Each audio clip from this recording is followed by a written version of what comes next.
Badan Nasional Penanggulangan Bencana atau BNPB mengungkapkan terdapat 288 titik panas baru.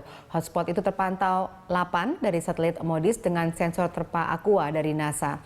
BNPB merinci 288 titik panas tersebut terbagi masing-masing 245 di Sumatera dan 43 di Kalimantan.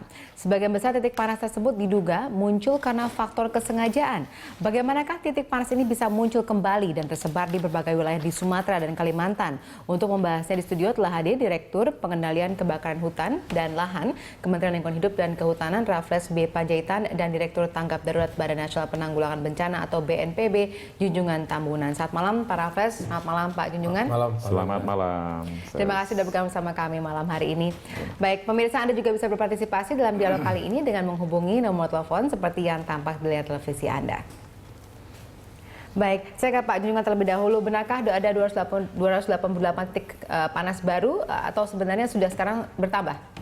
Ya, benar. Informasi yang untuk kemarin tanggal 3 itu terangkat bahwa ada 288 titik api. Dan itu diakomodir dari satelit NOAA dan Terra yang diupdate kembali oleh Kementerian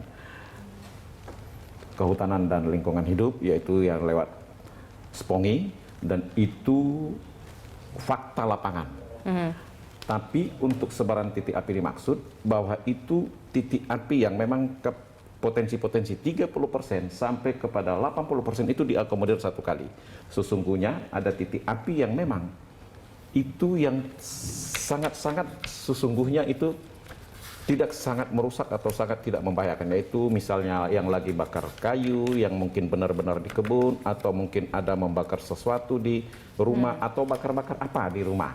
Ya, baik itu pembersihan kebun, pembersihan halaman, itu tertangkap oleh satelit sebagai titik api. Dan ini terangkat langsung seluruhnya menjadi totalitas titik api yang benar-benar terekspos, yaitu ada 288 titik. Nah, dari 288 itu kemudian yang benar-benar membahayakan berapa sebenarnya?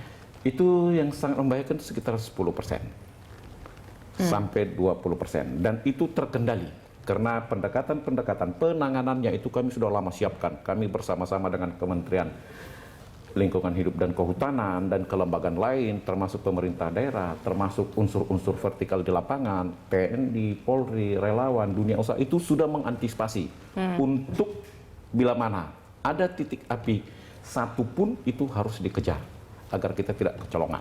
Iya, betul sekali. Jadi harus dikendalikan. Nah, kalau tadi juga sempat kami singgung bahwa BNPB sempat mengatakan ada indikasi unsur kesengajaan dalam timbulnya titik-titik api ini. Nah, kemudian bagaimana ini penindakannya? Ya, benar sekali. Kesengajaan itu tadi yang kami katakan. Ada yang memang sengaja membersihkan kebun, membersihkan halaman, atau mendekati panen-panen tanaman-tanaman untuk jangka pendek, sehingga perlu saat itu dibersihkan. Itu memang unsur-unsur kesengajaan. Ini yang masih terindikasi, dan ada terindikasi seperti dibilang khususnya pembakaran lahan yang lebih luas. Ini diikuti terus pengamanannya oleh penegak hukum dalam konteks totalitas kebakaran lahan hutan ini di lapangan. Itu sampai saat ini belum sangat terindikasi, walaupun selalu diwaspadai jangan sampai itu benar-benar terjadi. Oke, kalau misalnya dari KLHK ini Pak, kalau dikatakan memang sebenarnya di lapangan sudah bisa dikendalikan, tapi dari KLHK sendiri bagaimana untuk memonitor ini? Ya, terima kasih Pak Rina. Jadi hotspot ini kan kita harus pahami dulu. Kadang-kadang ada pengertian yang salah. Hotspot ini adalah sama titik panas. Jadi kalau kita sensor, kita deteksi dengan menggunakan satelit, itu memang bisa bervariasi.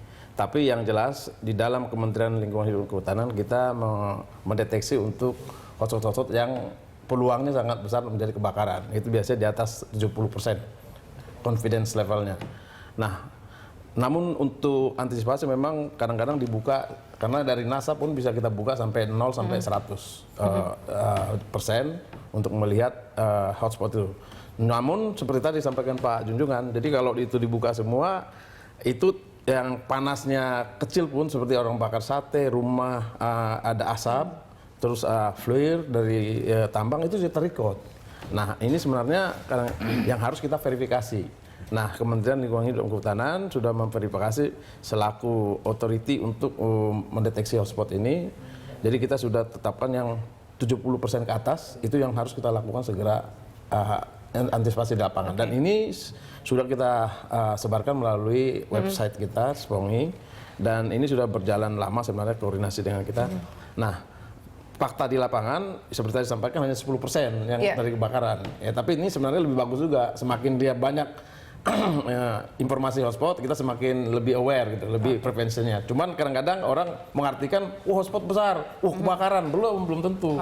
Nah, ini yang barangkali yang harus dipahami masyarakat juga, jangan dengar hotspot besar terus dikira kebakaran, belum. Nanti fakta di lapangan yang harus kita cek lagi. Oke, dari yang dikhawatirkan yaitu 70% ke atas tingkat confidence-nya untuk kebakaran hutan itu di mana lokasinya, Pak? Nah, sekarang ini karena memang di daerah Sumatera khususnya agak curah hujan berkurang sesuai dengan ramalan BMKG. Daerah Riau, daerah Sumatera Utara ada ya, kemarin waktu 1 minggu terakhir itu agak besar di daerah Lapas ya. Palas. Itu karena di sana ada pembukaan sawit, ada konflik dengan satu perusahaan. Tapi itu karena di sana mineral, jadi dia cepat terbakar, langsung cepat hilang. Nah, yang problem kalau dia nanti terbakar di daerah gambut. Nah, ini yang selalu kita antisipasi. Kita lakukan patroli terpadu itu di Riau, di Jambi dan Sumatera Selatan dan di Kalimantan Barat dan Kalimantan Tengah. Itu lakukan patroli terpadu dengan melibatkan TNI, Polri, masyarakat, Manggala Agni sebagai leadersnya. Nah, di situ sebenarnya patroli terpadu itu tidak hanya sekedar patroli, tapi juga memberi penyuluhan kepada masyarakat supaya jangan melakukan pembakaran. Sekaligus juga mereka patroli di desa-desa yang rawan. Jadi kita sudah analisa ada 731 desa yang sangat rawan, yang selalu tiap tahun kemarin juga terbakar. Sekarang ini kita amati terus setiap hari. Kita lakukan patroli dengan sepeda motor, satu regu, ada 3 sepeda motor, 6 orang. Begitu ada api itu langsung dideteksi, langsung di suppression, early suppression dengan membawa ada jet shooter. Nah, kalau tidak ada api langsung di-report juga. Jadi ada verifikasi dari satelit tadi yang kita dapat dari NOAA maupun dari Tera, kita lakukan verifikasi di lapangan. Dan ini sudah berjalan sejak Februari. Makanya kalau kita lihat hotspot yang ada sekarang sebenarnya menurun hanya 35%-an dari tahun yang lalu. Kalau tahun yang lalu sudah hampir 700-an untuk head to head, dari Januari sampai dengan Juni itu sebenarnya 747 untuk di Riau saja. Tapi sekarang ini hanya 174 hotspot. Dengan adanya penurunan signifikan ini, apakah bisa dikatakan pemerintah sudah berhasil atau masih tetap kecolongan begitu kejadian seperti ini? Tapi jangan dibahas dulu, kita akan jeda dulu. Pemirsa tetap bersama kami akan lanjutkan dialog kita usai jeda berikut ini.